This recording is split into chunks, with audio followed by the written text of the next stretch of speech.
और अब आपको बताएं कि चुंग पुलिस ट्रेनिंग सेंटर में इन्वेस्टिगेशन कोर्स के हवाले से तकरीब हुई, जिसमें आईजी पंजाब अमजद जावेद सलीमी ने खुसूसी शिरकत की। तकरीब में पुलिस अफसरान को जाए वक़्वा से शवाहिद इकट्ठे करने समेत तफ्तीश के तमाम मराहिल की ट्रेनिंग दी गई। मजीद मलिक मुश्ताक की इस रिपोर्ट में।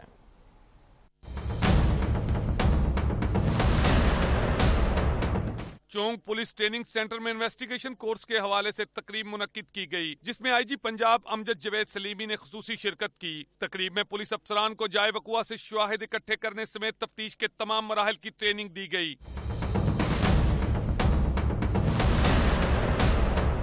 तकरीब से खिताब करते हुए आईजी पंजाब अमजद जावेद सलीमी का कहना था कि पुलिस अफसरान में अपने शोबे के हवाले से आला तरबियत की कमी थी, जिसे आज हम पूरा करने जा रहे हैं। आज 72 अफसरान को मास्टर ट्रेनर बनाया गया है, जो पंजाब भर के 36 अजला में जाकर दीगर अफसरान और अहलकारों को तरबियत देंगे।